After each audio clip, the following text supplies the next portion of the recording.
जय Vidarbha YouTube channel देख रहे हैं। आज नागपुर से हमारे साथ माननीय अरुण केदार जी हैं। आज लगभग 50 वर्षों से विदर्भ राज्य की मांग होती आई है और अरुण जी का काफ़ी उसमें योगदान रहा है। हम आज के हालात पर, विदर्भ के मुद्दे पर बात करेंगे। मैं अरुण केदार, नागपुर में मेरा रहना है। विदर्भ राज्य आंदोलन समिति का जिले का मैं अध्यक्ष हूँ। उसी तरह शरद जोशी प्रणाली शेतकरी संगठन का भी मैं जिला अध्यक्ष हूँ। विदर्भ की मूवमेंट और किसानों की मूवमेंट चल रही है। आज़ादी मिली उसके 10 साल के बाद 60 के दशकों में ये दोनों चलवलें सरीकी चलते आई। अब इसमें किसानों का जो हित था, किसानों के जो सवालात थे, उसको नज़रअंदाज करते हुए भारत देश में, महाराष्ट्र में जिन जिन लोगों ने सियासत किया है, वो लोग इसके तरफ कभी भी ध्यान देते नहीं थे। उन्होंने मांगी हुई मांग को ठुकरा कर वे अपनी मांगे सियासत वाले पूरी करते थे, जिसके कारण आज किसान भी बहुत खराब अवस्था में आत्महत्या के तौर पर वो अपनी जिंदगी जी रहा है और विदर्भ को तो लुटा ही गया। अब ये सिलसिला जब चालू है, उस सिलसिले में नागपुर करार एक आया था। वो करार इसलिए बना था कि महाराष्ट्र में नागपुर को विलीन किया जाए, इस हिसाब से ये करार बनता है। करार का मतलब क्या है? करार यानी ये भारतीय संविधान में करार जो लिखा जाता है, वो करार को नहीं पाला तो उसकी पनिशमेंट है, उसकी सजा है। और ये न पालने का जो काम है वो महाराष्ट्र सरकार ने किया है। विदर्भ में नागपुर एक ऐसी चीज है विदर्भ के अंदर कि दुनिया के इतिहास में पूरे दुनिया का इतिहास देखोगे तो ये एक ऐसी घटना है नागपुर के साथ घटी है कि नागपुर ये सीपी एंड बेरार खानदेश की राजधानी थी।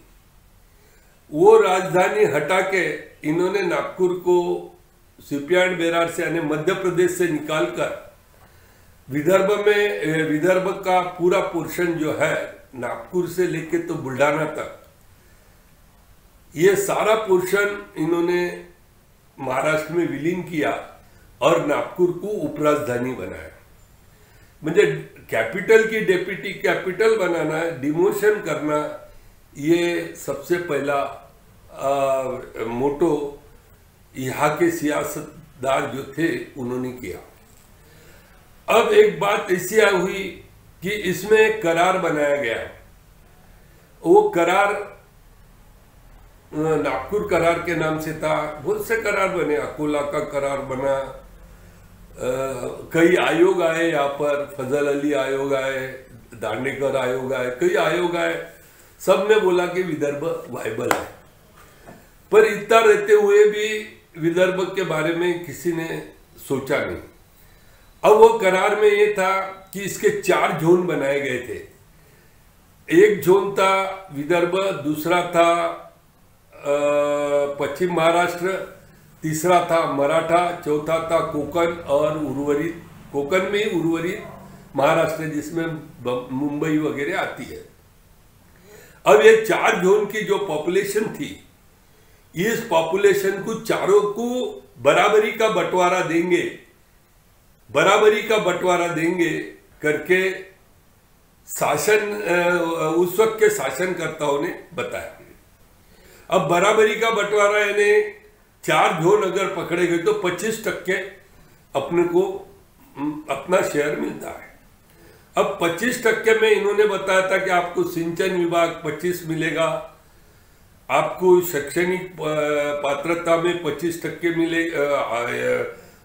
25% शेयर मिलेंगे। उसके बाद आपको 25% तो नहीं लेकिन 23% पे नौकरी मिलेगी और 23% में और 25% नौकरियों में प्राधान्य मिलेगा। 25% में बाकी जैसी खेतियों की सुविधाएं, एजुकेशन सुविधाएं, सिंचन सुविधाएं, रस्तों की सुविधाएं सब 25% ठहर गई थी। अब 23% नौकरी का संविघ्न रहने के बावजूद उन्होंने 8% भी अपने को नौकरी नहीं दी, तो अपनी नौकरी भी ये पश्चिम महाराष्ट्र वाले या महाराष्ट्र पे राज करने वालों ने लेके भग गए। अब वो अनुशेष ये सब कंप्लीट रहे, सिंचन का अनुशेष कंप्लीट अनकंप्लीट रहा, सिंचन का रहा, एजुकेशन का रहा, सारे अनकंप्लीट ऐसे अपने कार्यक्रम रहे और ये सब पश्चिम महाराष्ट्र वाले लेके भागते गए। अब बात उस वक्त जो वांदा चालू था वो था महाराष्ट्र में एक आंदोलन हुआ था। वो आंदोलन था बंबई महाराष्ट्र में रखना कि बंबई गुजरात ले जाना। अब उस वक्त मोरारजी देसाई गुजरात के मुख्यमंत्री थे, यशवंतराव चौहान महाराष्ट्र के मुख्यमंत्री थे। इन दोनों में ये वाद चालू था, कुछ लोग शहीद हुए, 105 लोग शहीद हुए। वो वाद में वो विदर्भ के लिए या महाराष्ट्र बनाने के लिए वाद नहीं था, वो वाद था बंबई कहाँ रहेगी। तो वो वाद में बंबई महाराष्ट्र में आ गई। अब बंबई महाराष्ट्र में आ गई, मोरारजी भाई को ऊपर लिया गया केंद्र में और इस तरह ये महाराष्ट्र के चलाते गए। अब महाराष्ट्र चलाने में जो यशवंतराव जी चौहान, वसंतराव जी नाईक, जो मुख्यमंत्री, अब वसंतराव जी नाईक तो विदर्भ के मुख्यमंत्री थे, फिर भी विदर्भ का बैकलॉग पूरा नहीं हुआ, कोई प्रोग्रेस नहीं हुआ। विदर्भ का सागवान लेके जाते थे, विदर्भ का चावल लेके जाते थे, विदर्भ से सीमेंट की सारी फैक्ट्रियां विदर्भ में है, वो सीमेंट तक ले जाते थे, लोहा ले जाते थे। इस प्रकार का हर माल ले जाके विदर्भ को कंगाल बना दिया। अब तो बिजली तो इतने पैमाने में विदर्भ में हो रही कि जो 2 राज्यों में जा रही, एमपी में जा रही, पूरे महाराष्ट्र में लग रही है, कुछ भाग तेलंगाना में जा रहा। तो ये बिजली भी महाराष्ट्र विदर्भ से ही बांटे जा रही है और उसका फायदा विदर्भ को कुछ भी नहीं मिल रहा, जबकि बिजली का सबसे तगड़ा बिल विदर्भ वाले देते हैं, जबकि विदर्भ में वो पैदा होती है। अब इस प्रकार का ये सब छीनाछानी होने के बाद अभी रिसेंट 700 कोटी उन्होंने विदर्भ के लिए दिए। अब 700 कोटी में क्या होने वाला है, जब आपको 11,000 कोटी का सैंक्शन हो रहा है और आप 700 कोटी विदर्भ को दे रहे हैं, मुझे कितनी बड़ी लूट कर रहे हैं आप। तो इसी प्रकार के हरदम लूटते गए, विदर्भ का मुख्यमंत्री बनते गए, लेकिन काम पश्चिम महाराष्ट्र वाले अपना करते गए और मराठवाड़ा में के भी वही सिलसिला चला, उर्वरित महाराष्ट्र का भी वही सिलसिला चला और इस प्रकार के ये लोग भारी रहे, ताकतवर रहे ये, और विदर्भ के लोग सिर्फ अपने को मुख्यमंत्री पद मिला करके उसी में ही वो अपना बड़ापन मान के वो विदर्भ की बातों को, विदर्भ को भूलते गए। अब विदर्भ के आंदोलन चालू है। अब विदर्भ के आंदोलन में ये अकोला के ब्रिजलाल बियानी आंदोलन की में शुरुआत में थे, अने साहब थे, फिर जामुनराव जी आए जिन्होंने बहुत दूर तक ये आंदोलन लेके गया, उनके बहुत से आमदार चुन के आए, मंत्री बने। लेकिन बाद में जो विदर्भ मांगता गया उन लोगों को ये सियासत करने वाले लोग उनको फितूर करते गए, मंत्री बनाते गए, किसको गवर्नर बना दिया तो किसको कुछ बनाते थे। अभी भी अपना एक गवर्नर पांडिचेरी में है, बनवारी लाल जी पुरोहित के रूप में, वो भी एक आंदोलन विदर्भ का करते थे। तो इसका प्रकार उन्होंने अपना स्वाभिमान छोड़ दिया और वे उनको पदभार मिलने के बाद वो विदर्भ को भूल गए। अब भाजपा वाले, भारतीय जनता पार्टी वालों ने भी बोला था कि हम विदर्भ देंगे, हम सत्ता पे आए, तो वो भी अपना वादा भूल गए। और वादे भूले बराबर उनको उनका नतीजा समझ में आया कि उनको सत्ता से हाथ धोना पड़ा। अब पिछले वक्त भी विदर्भ की डिमांड पूरी होने को जा रही थी, लेकिन उस वक्त अटल बिहारी वाजपेयी जी इस देश के प्रधानमंत्री थे। 3 राज्य उन्होंने दिए, झारखंड, उत्तरांचल, छत्तीसगढ़। ये 3 राज्य देने के बाद चौथा विदर्भ क्यों नहीं दिया, ऐसा पत्रकारों ने जब उनको पूछा, तब उन्होंने कहा कि बाला साहब ठाकरे का विरोध है विदर्भ देने के लिए, और वो महाराष्ट्र में सत्ता में है बीजेपी के साथ, तो अगर विदर्भ दिया गया तो वे लोग सत्ता से हट जाएंगे। खुदा ना खास्ता कि आज वो भी लोग हट गए, आज शिवसेना भाजपा के साथ नहीं है, फिर भी ये लोग केंद्र में सत्ता में रहते हुए भी अभी भी ये लोग विचार नहीं कर रहे। मैं तो ये कहता कि देश में एक राज्य नया बन गया, हम भारत देश से विदर्भ को दूर करो ऐसा नहीं बोल रहे, हम एक नया राज्य बनाओ ये बोल रहे कि जैसे 30 राज्य है तो विदर्भ बनने के बाद 31वां राज्य हो जाएगा। हमारी डिमांड तो वही है। अब जब ये डिमांड को अगर सही में भाजपा को महाराष्ट्र में सत्ता में आना है, विदर्भ की पूरी सत्ता हासिल करना है और शिवसेना को सबक सिखाना है, तो इन्होंने विदर्भ देना चाहिए। जब ये विदर्भ देंगे तो अखंड महाराष्ट्र की बात बोलने वाले शिवसैनिक ऑटोमेटिक उनका खत्मा हो जाएगा, और नहीं तो वो बोले वो उनकी जीत पूरी होगी। ये सब यहाँ के सियासत करने वालों ने सोचना चाहिए। गडकरी साहब एक विदर्भ के माने हुए नेता है, हम उनका सम्मान करते हैं। फडणवीस जी है, ये भी विदर्भ से आए हुए महाराष्ट्र के मुख्यमंत्री थे, इन्होंने भी इस बात को फिर से दोहराना चाहिए, थोड़ा सा शांति से सोचना चाहिए। ये हरदम बात करते क्या है चुनाव में विदर्भवादियों को क्या मिलता है, अरे विदर्भवादियों के साथ हर पार्टी के, हर संगठन के लोग हैं। चुनाव यानी विदर्भ देना चाहिए ये मत नहीं है। जब आप विदर्भ दोगे तो हर पार्टी के लोगों को आपके प्रति प्रेम आएगा और आपका उद्धार होगा, आप आगे बढ़ोगे।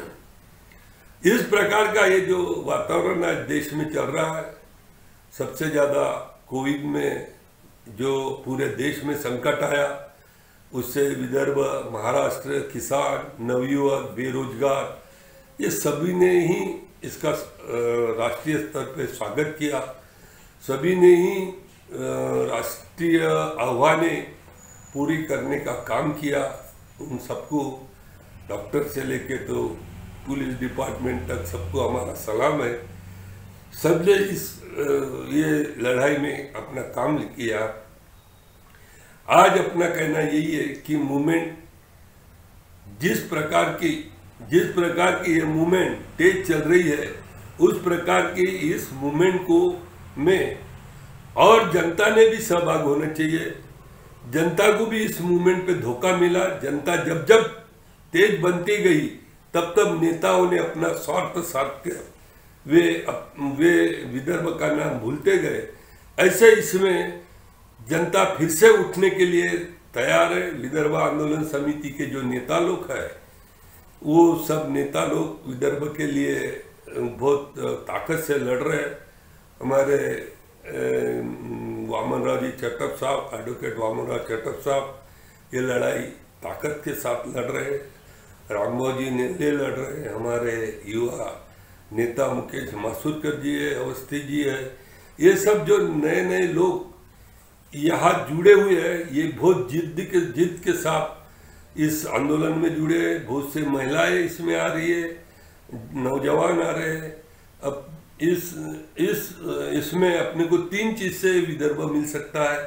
एक तो बैलेट पेपर से, या तो आंदोलन से, या तो वरिष्ठों की अगर मेहरबानी रही, राष्ट्रपति जी की, प्रधानमंत्री की जी की, इन लोगों के मेहरबानी से अपने को विदर्भ मिल सकता है। अब इसमें अपन लोगों काय में फिट हो जाएंगे। अब कई नेताओं का कहना है कि तेलंगाना जैसा आंदोलन किया जाए। तेलंगाना में 1200 युवकों की हत्या हुई आंदोलन में, और तब तेलंगाना मिला। हमारा कहना है क्या, रक्त रहित यानी किसी का खून न बहाते हुए अगर विदर्भ दिया तो आपका सम्मान होगा। अब तेलंगाना कांग्रेस ने दिया, लेकिन कब दिया? तेलंगाना के 1200 लोग मरने के बाद। इसका मतलब यह नहीं हुआ कि तेलंगाना में कांग्रेस आई, नहीं। अगर बिना रक्त रहित, बिना रक्त क्रांति की तेलंगाना दिया रहता तो कांग्रेस पार्टी का राज रहता हुआ, क्योंकि लोगों की हत्या करने के बाद दोगे तो पार्टी का भी निषेध होता है, सत्ताधारी जो सत्ता में रहती है उनका भी निषेध होता है, और उसमें जनता उनको साथ नहीं देती। तो जनता के काम का जो ये विदर्भ है, विदर्भ ऐसी चीज है कि जो जनता के काम की है, किसी नेताओं के काम की नहीं। नेता सिर्फ विदर्भ का नाम चुनाव में मतदान लेने के लिए कर दे, उसकी मांग को बढ़ाते रहते हैं। चुनाव आया क्यों बोलते हैं, हाँ आपको हम विदर्भ देंगे, हम विदर्भ के आदमी हैं, हम विदर्भ का प्रोग्रेस करेंगे, हम विदर्भ के लिए लड़ेंगे, ऐसा जनता का कहना रहता है, लेकिन नेताओं का कहना रहता है। लेकिन जनता के फायदे का विदर्भ या पूरा स्ट्रक्चर विदर्भ का तैयार है। ये पहले भी राजधानी थी और आगे भी नागपुर राजधानी होना चाहिए, और नागपुर राजधानी में ये विदर्भ का शेष पूरा होना चाहिए। जो भी संगठन, जो भी राजकीय पक्ष विदर्भ को देगा, उसका विदर्भवादी मनपूर्वक सम्मान करेंगे, उनका आदर करेंगे। उन्होंने इस बात के ऊपर गहन करना चाहिए। मेरा भाजपा सरकार जो दिल्ली में बैठी है, उनसे मेरा निवेदन है कि वो 370 जैसा कानून देश में लागू कर सकती है, और जो कोई भी सत्ताधारियों को 370 लागू करने में बहुत दिक्कतें आती थी, मगर एक ही झटके में आदरणीय मोदी साहब ने ये कानून लगाया। किसानों के बिल मंजूर किए, 3 किसानों के जो मंजूर किए, किसानों को मुक्त व्यापार बाजार पेट की सुविधाएं दी। अब ये 2 कानून से वो लोग बच गए। राम मंदिर का मुद्दा कई सालों से पड़ा हुआ था, वो पूरा किया। इसलिए मोदी सरकार से हमारी गुजारिश है कि वो जल्द से जल्द विदर्भ करे, और हमारी अपेक्षा भी है कि वो विदर्भ को कर सकते हैं। भले ही विदर्भ के जो भाजपा के नेता है, उनके दिल में बात आने को होना।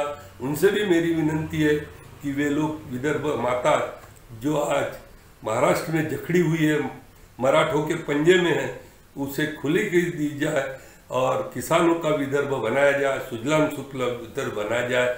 ऐसी मेरी उनके साथ विनती है। जय हिंद, जय विदर्भ।